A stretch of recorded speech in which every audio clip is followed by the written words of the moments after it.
sorry. No, you're I'm good. still learning protocols. Day one on the job. He is. It's got it open, and then we'll open it up for questions, and we'll go from there.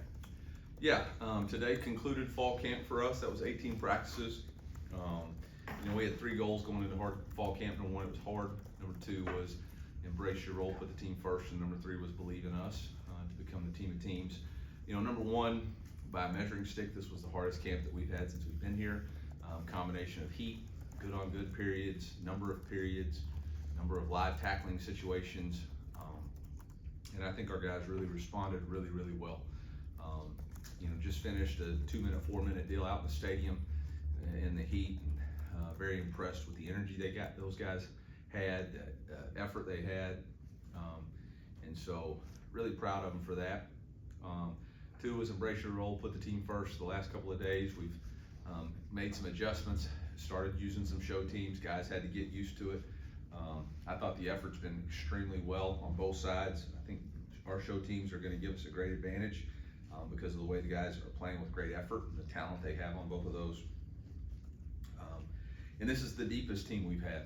We've got a lot of talent and a lot of depth, and so I'm excited about that. We've got to continue to embrace it. And then the last one's believe in us, believe in our potential, unity over self, and it's not about anybody else but the people in this building, in this room, believing in what we can do and what we want to accomplish this year. So by all intents and purposes, we accomplished those goals. The goal of training camp is to get yourself prepared for what's next, and I feel really comfortable with us being prepared for the season that lies ahead, and that starts with our preparation for UCA tomorrow.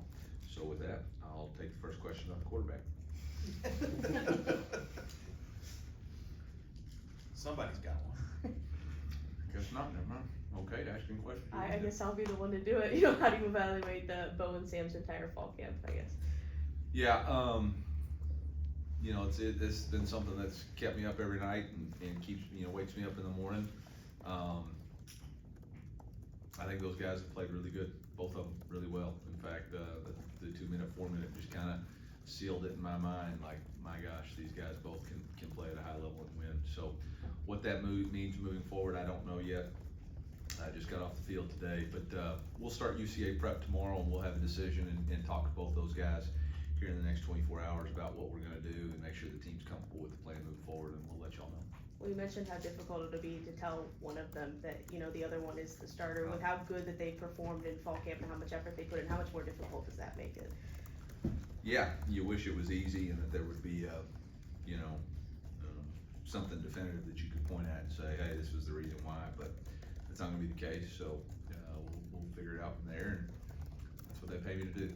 They pay me to make tough decisions, and that's what I got to do. Just to clarify, you said you'll decide in the next 24 hours what you're going to do. You mean against Central Arkansas, or you mean you're naming a starter? I mean, what we're going to do.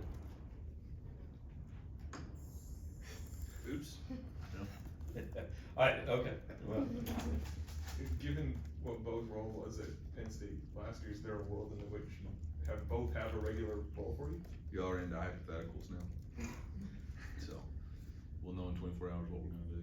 Coach, And we'll come back to it, but we don't really need to read any more into it. Then we'll make a decision 24 hours, and we'll let everybody know. And if y'all want to write a headline to get yourself more likes or whatever on Twitter, that's fine with me. But What's the headline? Drinkwitz unsure after 18 days. how many other spots on the field do you feel like you're still kind of not 100% locked in what you want to do, come the opener? None. I think we're feel very confident in the plans we got. I think we're really confident who, there's some positions that 3 or 4 people are going to take. A linebacker, you could be a 60-40 split. There's so many good players, maybe 50-50. There's going to be packages where, hey, this guy's getting more reps, and D tackles are going to rotate through, and it may be 50-50. So, I don't think we're settling in on 22 total players. I think we know exactly where we think who can help us win and what that role looks like moving forward and how we start planning for that. Coach, I believe one of the requirements you had said to play quarterback here was leadership. After these 18 days of fall camp,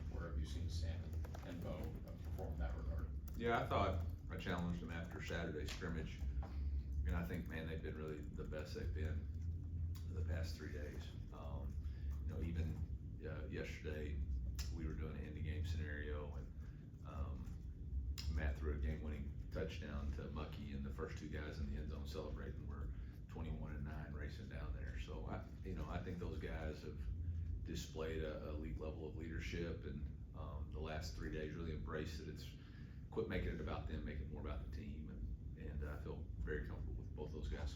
Eli, outside of quarterback, what are some things you've learned about your team over the past 15 days? Yeah, I think they're tougher than I expected them to be honest. I think they're more resilient. You know, last Wednesday we simulated a two-a-day at the end of what would have been execution week. We had never done that before. We'd only done a certain number, and we decided let's see if we can break them, and we couldn't. I mean, those guys, they chewed it up and spit it out pretty easily. I mean, I was very impressed with that. I think the consistent energy they've had at practice, no matter what the scenario is, they find a way to be energetic and excited about the opportunity to practice. And I think that's a direct reflection of the competition. If you have a bad day, you're gonna get passed up, you know. And so I think they've all had to bring their A game every day. I want to ask you about this group of captains, obviously more than you've had in your time at Mizzou here. What stands out about this group of 9 guys? Well, I think it was just there was a clear separation between those 4 and everybody else on each side of the ball, and so, you know, I think that just distinguished them as being guys who are captains. Obviously, there's 2 different ways to look at it. It's on the field performance and it's off the field leadership, and I think, you know, Connor's got this level of 4-year starter leadership that everybody knows nothing's really gonna rattle him. And then you got a Jalen Catalon on the defensive side of the ball. He kind of has that same kind of experience. And then you got Zion Young, who, I mean, he's just got unbelievable energy, and it's an infectious personality. Same thing kind of with Khalil. I think y'all saw it yesterday with Caden Green leading Tiger Jacks. He has that, and I think it's coming out of him right now with that leadership role put on him. So very, very excited about what these guys. Obviously, Logan Mucky beat cancer, so of course he was going to be elected captain. You know, I mean, that was pretty easy. Coach, from a health standpoint, how's the team doing? Yeah, healthiest we've been ever out of a fall camp. Yeah, I don't anticipate a single person to be out for week 1 for injury. Not one guy on our roster. We held Greco the past 2 days just to try to get him 100% back from his hamstring. But that's it. Curtis Spiegler, Tristan Wilson, kind of the 2 guys right now at the right guard position. You know, given that you said you pretty much know the way you're going at every position outside of quarterback, have you decided on a starter between those 2, or are they planning to kind of switch between those 2 for the first week? Yeah. Yeah, if we started today, Curtis would be the starter, and then Tristan would come in as needed in a rotational spot. If you know, we felt like on the 3rd series we needed to put Tristan in at either guard position or a center position. So, but right now Curtis would be our starter. Couple more.